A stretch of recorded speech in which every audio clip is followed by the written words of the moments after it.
श्री गुरुजी रुग्णालयाच्या नवरात्रीतल्या अध्ययन मालिकेतल्या 9व्या भागात आपल्या सर्वांचं स्वागत. 40s आर न्यू 30s आणि मग सुंदर आणि तजेलदार दिसायला वयाची मर्यादा कशासाठी?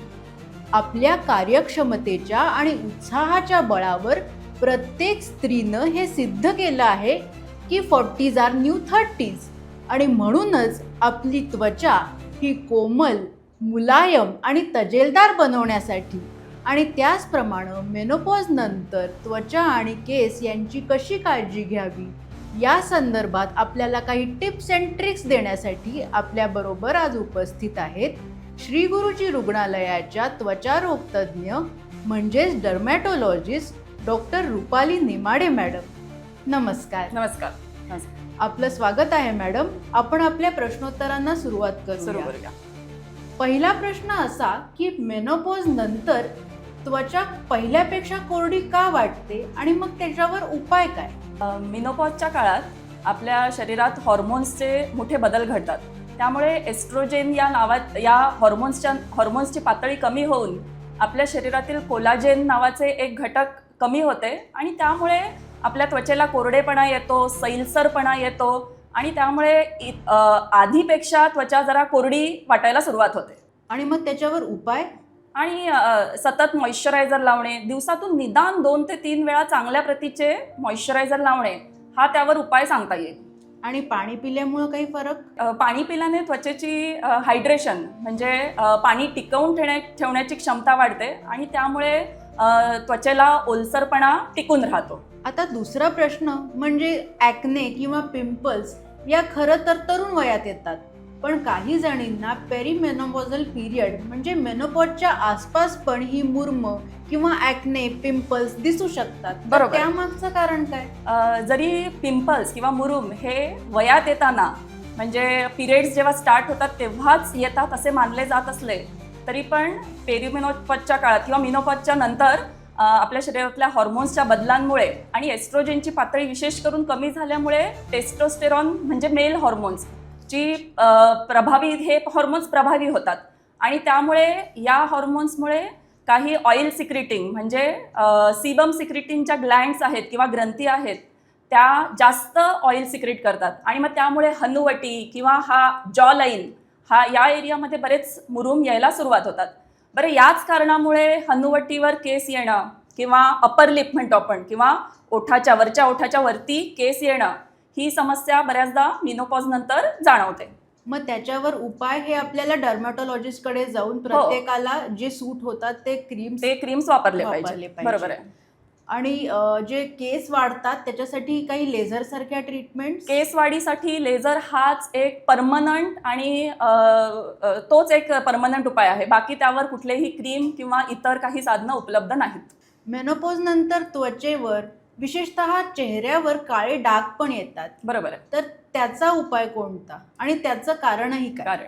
आता मेनोपॉजमध्ये ह्या सगळ्या हॉर्मोनल बदलांमुळे आपलं मेलॅनिन नावाचं एक पिगमेंट असतं त्वचेमध्ये, त्या मेलॅनिन पिगमेंटची वाढ होते किंवा त्याच्या प्रोडक्शनमध्ये वाढ होते आणि मग त्यामुळे आपले गाल, नाक किंवा कपाळाचा भाग या भागात वांग सारखे किंवा आपण मेलाझ्मा म्हणतो त्याला, ते ब्राऊन कलरचे डाग असे दिसायला सुरुवात होतात.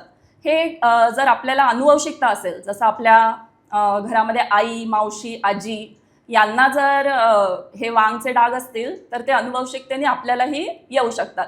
बरं, या डागांमध्ये असं आहे की उन्हामध्ये तुम्ही गेलात तर हे डाग जास्त वाढू शकतात किंवा ते जास्त डार्क होऊ शकतात. मग याला उपाय म्हणजे उन्हात जाताना स्कार्फ बांधणं आणि आपल्या त्वचेची विशेष उन्हापासून संरक्षण करणं हे उपाय आपण करू शकतो. आता मेनोपॉज नंतर काही स्त्रियांच्या शरीरावर सुरकुत्या येतात. बरोबर. तर त्या सुरकुत्या येण्यामागचं कारण नेमकं काय आणि स्वीकार हाच माझ्या मते त्याला उपाय? बरोबर आहे. खरं. आता मेनोपॉजमध्ये त्वचेतलं कोलाजेन नावाचा घटक कमी होतो आणि कोलाजेन हे आपल्या त्वचेला लवचिकता म्हणजे आपण इलास्टिसिटी म्हणतो, तर इलास्टिसिटी देण्याचं काम करतं. मग कोलाजेन कमी झाल्यामुळे त्वचा लूज पडते, सैल पडते किंवा त्यावर बारीक रेषा किंवा सुरकुत्या दिसायला सुरुवात होते. ती जास्त संवेदनशील किंवा सेन्सिटिव्ह ही होते. मग आता अशा वेळेस मिनोपॉज म्हणजे हा आपल्या शरीरातील बदल आहे, बिघाड नाही. त्यामुळे हे थोडंफार प्रमाणात आपल्याला ॲक्सेप्ट करावं लागतं. यावर मॉइश्चरायझर थोडं हे कंट्रोल ठेवण्यासाठी मदत करू शकतात. मग तुम्ही संवेदनशील होते त्वचा असं म्हटलं, तर आणखी काय काय संवेदनशील होते यामध्ये समाविष्ट होतं?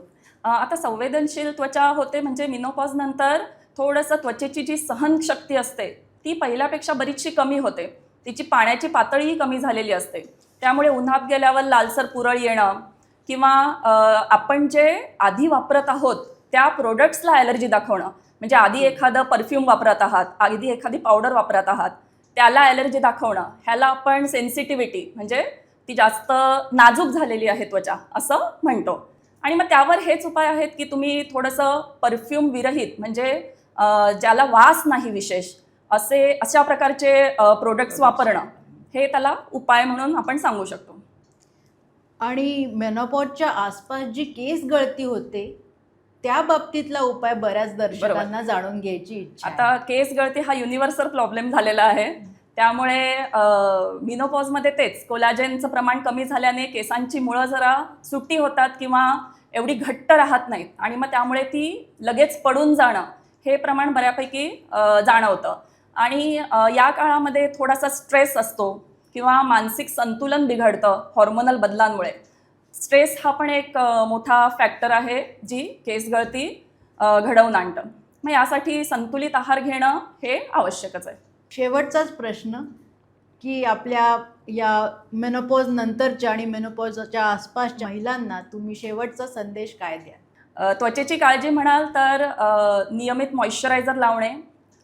ज्यांची सेन्सिटिव्ह आहे त्वचा त्यांनी इतर खूप सारे प्रोडक्ट वापरण्यापेक्षा माइल्ड प्रोडक्ट जे आपण नॉर्मली लहान मुलांमध्ये किंवा बेबीजमध्ये वापरतो अशा प्रकारचे प्रोडक्ट्स वापरणं.